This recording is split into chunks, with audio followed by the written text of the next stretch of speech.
दोस्तों टेंस तो आपने कई बार पढ़े होंगे और बहुत सारी वीडियोस आपने देखी होंगी, क्योंकि टेंस के ऊपर मैं भी अब से पहले 2 या 3 वीडियो बना चुका हूं। लेकिन जो ये वीडियो है इसमें मैं आपको 4 ऐसे वाक्य बताऊंगा जिनके द्वारा आप टेंस को हमेशा के लिए याद कर लोगे, यानी कि टेंस को आप कभी भूलोगे ही नहीं। सिर्फ आपको उसके रूल आने चाहिए। बाकी यदि आपने ये 4 वाक्य रट लिए तो आपको ये कन्फ्यूजन नहीं होगा कि कौन सा वाक्य कौन से टेंस में रखा जाएगा। ये प्रेजेंट इंडेफिनिट टेंस का है, कंटिन्यूअस टेंस का है, परफेक्ट का है या फिर परफेक्ट कंटिन्यूअस का है। इन सब का झंझट आपका खत्म हो जाएगा यदि आप स्पोकन इंग्लिश के लिए टेंसेज को सीख रहे हो। तो वीडियो को लास्ट तक देखना और आज आप बहुत कुछ सीख कर जाओगे। तो चलिए शुरू करते हैं। तो देखिए, सबसे पहले आप जानते हैं टेंसेज क्या होते हैं। टेंस का मतलब होता है समय या फिर काल। अब यहाँ पर देखिए, जो टेंस है उनको 3 भागों में बांटा गया है। ये सब कुछ तो आप जानते हैं, प्रेजेंट, पास्ट और फ्यूचर। इनके ऊपर मैं ज़्यादा ध्यान नहीं दूंगा।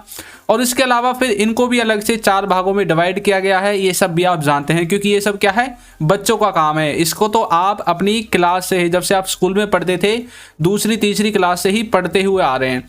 लेकिन अब मैं आपको कुछ ऐसे रूल्स बताऊंगा जिनको आपको रट लेना है और एक कॉपी पेन लेकर बैठ जाना है। तो देखिए, यहाँ पर जो रूल्स हैं वो आपके सामने हैं। यहाँ पर देखिए, एक ऊपर लिखा हुआ है इंडेफिनेट, एक है कंटिन्यूअस और एक है परफेक्ट। ये सब आप जानते हैं। और साइड में लिखा हुआ है प्रेजेंट, पास्ट और फ्यूचर। अब यहाँ पर एक चीज देखिए, ये जो प्रेजेंट है, यहाँ पर यदि इंडेफिनेट है तो डू डज यूज होगा, कंटिन्यूअस है तो इज एम आर, और परफेक्ट है तो हैज और हैव। ये सब आप जानते हैं। ये जो लिखे हुए हैं ये सब आपकी हेल्पिंग वर्ब हैं। इसी तरह से पास्ट में इंडेफिनेट में डिड का यूज होता है, और उसके बाद कंटिन्यूअस में वाज और वर का, और हैड का यूज होता है परफेक्ट में। उसके बाद फ्यूचर में विल, और कंटिन्यूअस में विल बी, और जो परफेक्ट है उसमें विल हैव। अब यहाँ पर गौर करने वाली बात यह है, जब भी आपको कोई कुछ भी सेंटेंस बोले, यदि वो पास्ट का है तो, और पास्ट में वो कंटिन्यूअस का है, तो तब आपको तुरंत याद आ जाना चाहिए कि पास्ट में कंटिन्यूअस का है वाज वर। तो इसमें वाज और वर, इन दोनों में से कोई एक हेल्पिंग वर्ब लगेगी। और यदि मान लीजिए वो फ्यूचर का है और परफेक्ट है, तो देखिए परफेक्ट वाली लाइन में जाइए और फ्यूचर में देखिए विल हैव। तो फ्यूचर में, परफेक्ट में विल हैव का आपको यूज करना है। इस तरह से ये जो चीज़ है, ये हेल्पिंग वर्ब तो बिल्कुल आपके दिमाग में आ जानी चाहिए। आप इसका एक स्क्रीनशॉट ले सकते हैं और बाद में भी आप इसे देख सकते हैं। तो चलिए अब बढ़ते हैं अपने रूल्स की तरफ। तो देखिए, ये सब जो है हेल्पिंग वर्ब है, इनको आप सब्जेक्ट के बाद यूज करोगे। यानी कि सिंपल जो सेंटेंसेस होते हैं उनमें इनको आप जो सब्जेक्ट के बाद यूज करते हैं हेल्पिंग वर्ब, उसके बाद वर्ब और उसके बाद ऑब्जेक्ट। यदि किसी को नहीं पता है कि एक सेंटेंस का स्ट्रक्चर क्या होता है, तो ये नीचे लिखा हुआ है। सबसे पहले सब्जेक्ट आता है, उसके बाद हेल्पिंग वर्ब, उसके बाद वर्ब और उसके बाद ऑब्जेक्ट आता है। इस तरह से आप इसे समझोगे। अब चलिए आगे देखते हैं। देखिए, यदि अभी तक आपने हमारी बुक को डाउनलोड नहीं किया है तो डिस्क्रिप्शन में लिंक है, वहां से जाकर आप इसे परचेज कर सकते हैं। तो देखिए, सबसे पहला पॉइंट है इंडेफिनिट टेंस के लिए, कि आखिर कोई भी सेंटेंस हो और यदि वो इंडेफिनिट में बोल रहा है या फिर कहीं पर लिखा हुआ है, फिर चाहे वो आपकी नेटिव लैंग्वेज हो या फिर इंग्लिश हो, आप उसे कैसे पहचानोगे कि कौन सा इंडेफिनिट है, प्रेजेंट का है, पास्ट का है, फ्यूचर का है। तो देखिए, प्रेजेंट के आगे कुछ रूल लिखा हुआ है, पास्ट के आगे भी कुछ रूल है और फ्यूचर के आगे भी कुछ रूल है। ये जो प्रेजेंट है इसके आगे लिखा हुआ है सबसे पहले सब्जेक्ट, पास्ट के आगे भी सब्जेक्ट और फ्यूचर के, यानी कि सब्जेक्ट सब में सेम रहेगा। उसके बाद जो यहाँ पर अलग अलग जो इन बातों को डिवाइड करता है वो होता है आपका हेल्पिंग वर्ब और वर्ब। तो प्रेजेंट में जो है आपकी हेल्पिंग वर्ब कोई यूज होती नहीं है, सीधी आपकी वर्ब यूज होगी और वो होगी एस या ईएस के साथ। उसके बाद पास्ट में आपकी वर्ब की सेकंड फॉर्म आएगी, इसमें भी कोई हेल्पिंग वर्ब नहीं आएगी। यदि वो सिंपल है, यदि वो नेगेटिव है, इंटेरोगेटिव है, तो प्रेजेंट में डू डज लगता है और पास्ट में जो है डिड का यूज होता है। उसके बाद जो फ्यूचर है, फ्यूचर में आपको सब्जेक्ट के बाद विल है जो वो लिखा मिलेगा। एक बात हमेशा आप याद रखना, जहां पर भी आपको विल दिखे तो आप समझ जाना कि ये फ्यूचर का है। उसके बाद फिर आपको और आप उसे और मैग्नीफाई करना और देखना कि फ्यूचर में ये कौन सा है, कंटिन्यूअस है या फिर और कोई है, वो मैं आपको आगे बताऊंगा। तो इंडेफिनेट को आप इस तरह से पहचानोगे। यदि पास्ट का इंडेफिनेट है तो आपको उसमें वर्ब की सेकंड फॉर्म मिलेगी सब्जेक्ट के बाद, और यदि प्रेजेंट का है तो सब्जेक्ट के बाद जो वर्ब होगी उसमें एस या ईएस मिलेगा यदि वो थर्ड पर्सन सिंगुलर है, और यदि वो थर्ड पर्सन सिंगुलर नहीं है तो उसमें एस या ईएस नहीं मिलेगा। अब देखिए ये तो हो गया इंग्लिश का कन्फ्यूजन कि भाई इंग्लिश में आप सेंटेंस को कैसे बनाओगे, लेकिन आप हिंदी में कैसे पहचानोगे।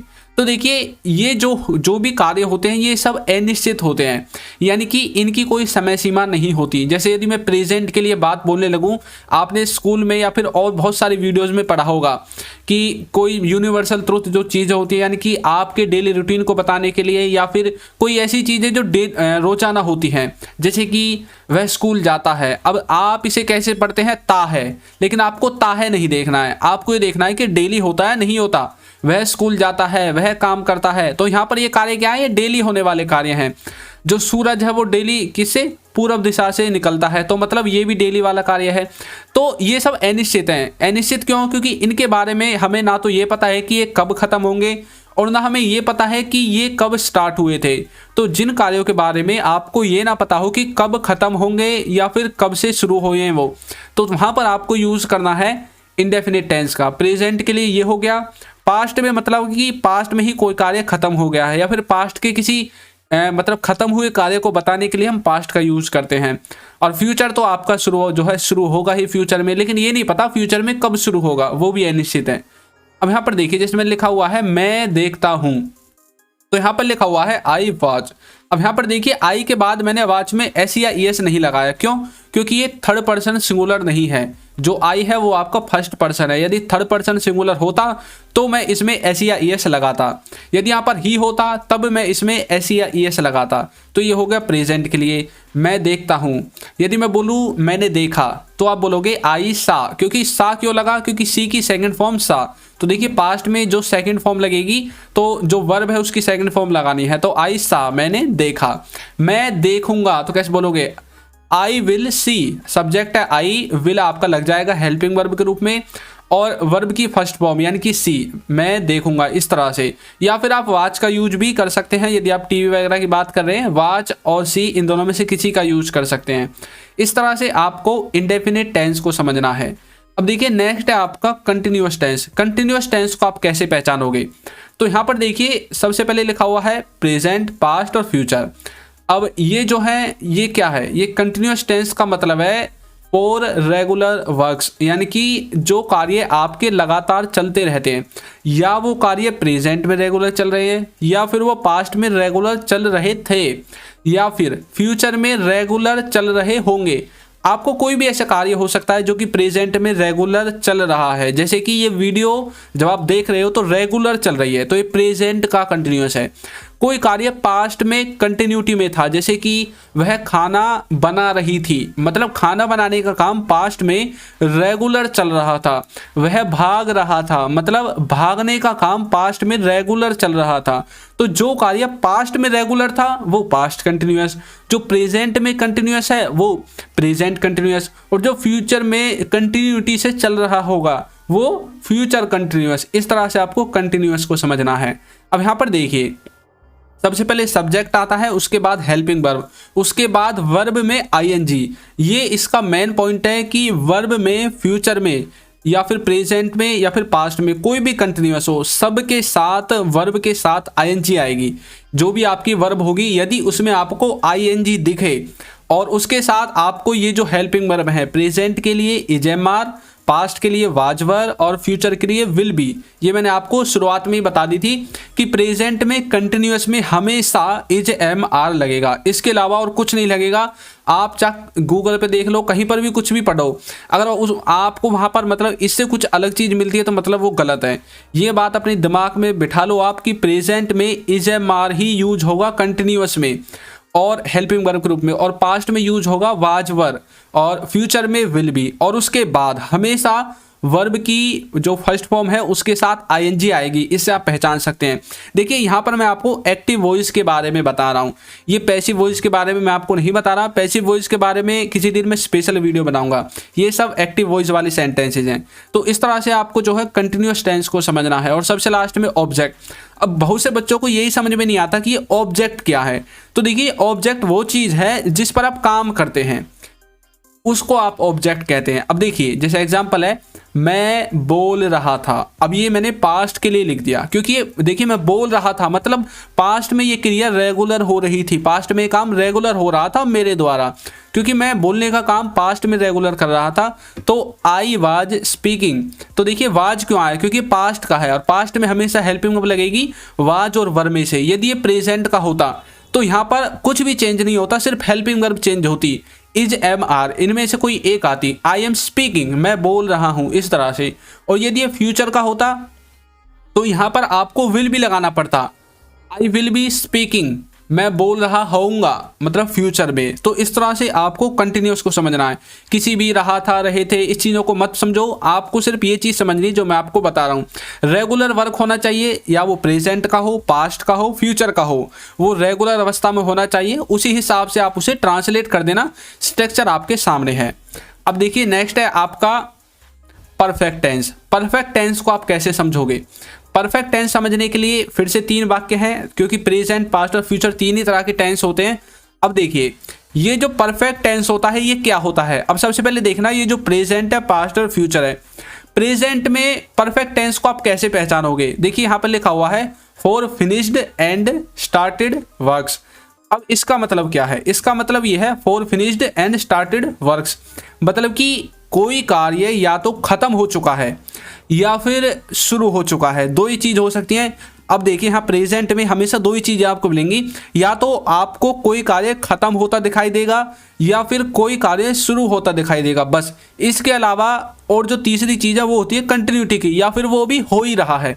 तो जो कंटिन्यूटी की है वो कंटिन्यूअस टेंस में जाएगा, या फिर जो अभी खत्म हुआ है या फिर शुरू हुआ है अभी प्रेजेंट में, तो वो हो गया आपका प्रेजेंट का परफेक्ट टेंस। और यदि यही चीज पास्ट में होती तो वो पास्ट का परफेक्ट है। और यही चीज फ्यूचर के लिए बोलोगे कि फ्यूचर में कोई कार्य शुरू हो चुकी होगी या फिर कोई कार्य फ्यूचर में खत्म हो चुका होगा, तो वहां पर आपको फ्यूचर परफेक्ट टेंस का यूज करना है। और पास्ट में कोई कार्य मतलब शुरू हो गया था या फिर खत्म हो गया था, उस वाले टेंस में आपको यूज करना है पास्ट परफेक्ट टेंस का। अब आप समझ गए कि जो परफेक्ट टेंस है वो क्या है। प्रेजेंट के लिए अलग है, पास्ट के लिए अलग है, फ्यूचर के लिए अलग है। मतलब जो कार्य या तो खत्म हो गया है या शुरू हो गया है, यदि वो प्रेजेंट की बात हो रही है कि भाई प्रेजेंट में खत्म हो गया है और प्रेजेंट में ही शुरू हो गया है, तो वहां पर आपको प्रेजेंट परफेक्ट लगाना है।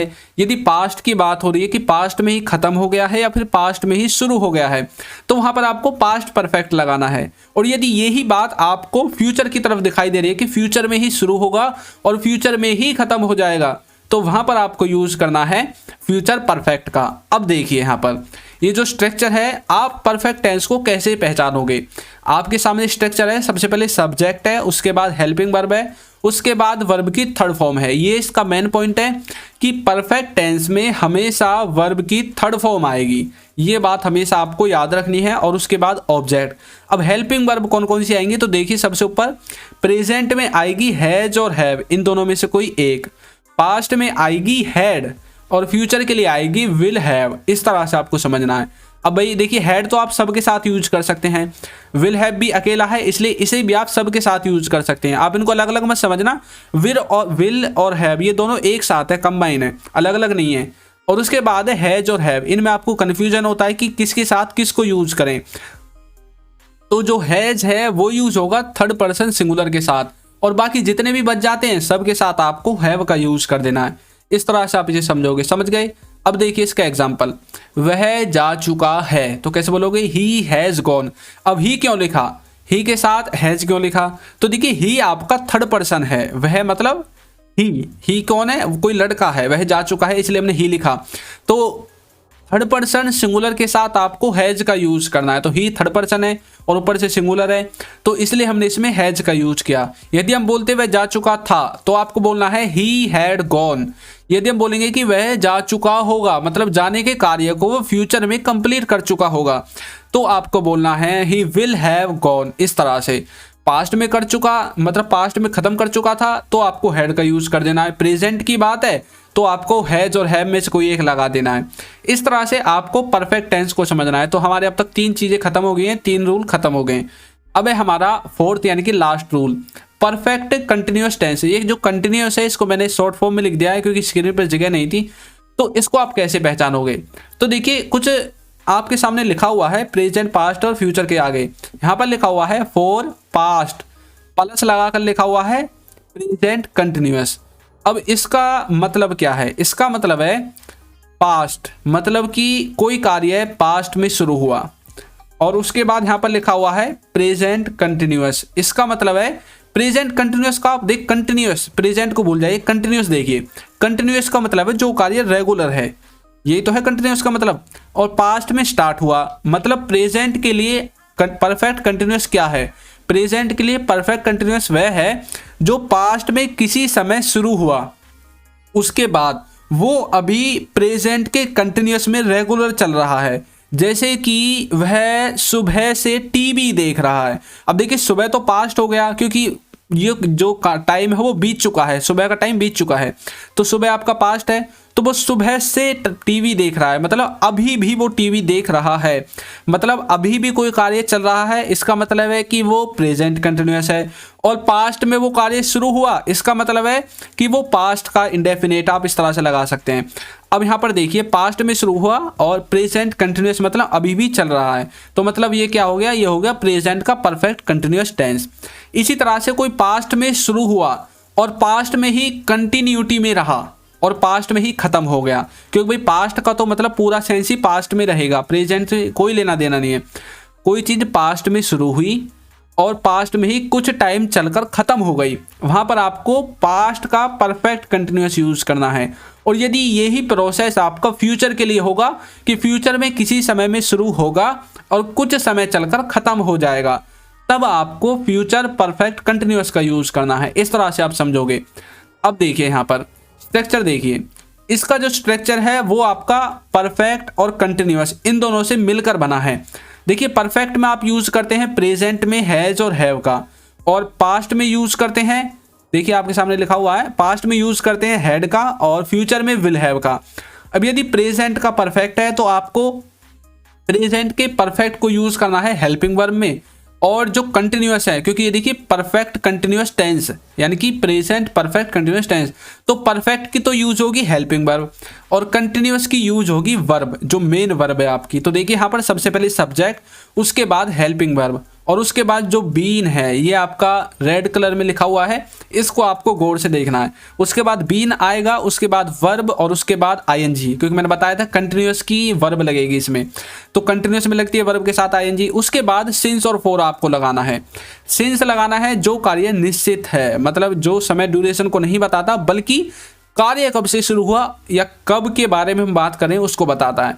ये जो फोर है ये ड्यूरेशन को बताएगा, जैसे 4 घंटे से मतलब 4 घंटे की ड्यूरेशन बता रहा है, 2 दिनों से मतलब 2 दिनों की ड्यूरेशन बता रहा है। लेकिन जो सिंस है वो बताएगा 2 बजे से 4 बजे से 4 तारीख से, ये आपको फिक्स टाइम बताएगा। इसलिए ये जो है जो निश्चित वाक्य होते हैं उन सब के साथ सिंस का और बाकी सब के साथ फोर का यूज करना है। अब देखिए सुबह से टीवी देख रहा है, मान लीजिए मैं हूं या फिर आप है, मान लीजिए वह सुबह से टीवी देख रहा है, हम किसी व्यक्ति के बारे में बात कर रहे हैं जो कि थर्ड पर्सन है कि भाई वह सुबह से टीवी देख रहा है, तो मतलब उसने जो टीवी देखने का कार्य है वो सुबह स्टार्ट किया, यानी कि पास्ट में चला गया वो कार्य, और अभी तक वो कार्य कंटिन्यूटी में है। तो इस तरह से आपको पहचानना है कि प्रेजेंट में यदि कोई कार्य पास्ट में शुरू हुआ है और प्रेजेंट में कंटिन्यूटी में है, आपको कंटिन्यूटी को ध्यान रखना है कि कार्य पास्ट में शुरू हुआ और अभी प्रेजेंट में कंटिन्यूटी में है तो प्रेजेंट परफेक्ट कंटिन्यूअस। पास्ट में कंटिन्यूटी में था कोई कार्य किसी समय से स्टार्ट होकर तो वो बन जाएगा पास्ट परफेक्ट कंटिन्यूअस। और यदि ऐसा ही फ्यूचर में होगा कि फ्यूचर में ही कंटिन्यूटी में रहेगा किसी टाइम से स्टार्ट होकर, तो वो बन जाएगा फ्यूचर परफेक्ट कंटिन्यूअस टेंस। इस तरह से तो वह सुबह से टीवी देख रहा है, he has been watching TV since morning. इस तरह से आपको याद करना है। यदि यहाँ पर हम हैड लगा देंगे हैज के स्थान पर तो इसका मतलब होगा कि ये पास्ट के बारे में बात कर रहे हैं, और यदि विल हैव बीन लगा देंगे तो इसका मतलब है ये फ्यूचर के बारे में बात कर रहा है। तो देखिए यहाँ पर मैं टीवी लिखना भूल गया हूँ, आप लगा देना अपने कॉमन सेंस से। तो इस तरह से आप इन टेंसेज को समझोगे 4 तरह से। अब मैंने आप सबके लिए एक एग्जाम्पल रखा है और इसको आपको कमेंट बॉक्स में बताना है। तो आपका जो एग्जाम्पल है वह पढ़ रहा होगा, तो इसको आपको कमेंट में बताना है कि ये कौन से टेंस का है। और इसका जो मीनिंग है, एक्चुअल मीनिंग है, वो है क्या, इंग्लिश में बनाकर आपको दिखाना है। तो दोस्तों वीडियो आपको कैसी लगी है ज़रूर बताइएगा, और यदि अभी तक आपने हमारे चैनल को सब्सक्राइब नहीं किया है तो चैनल को सब्सक्राइब कर दीजिए, वीडियो को लाइक कर दीजिए और एक अच्छा सा कमेंट करना बिल्कुल ना भूलें। Thank you.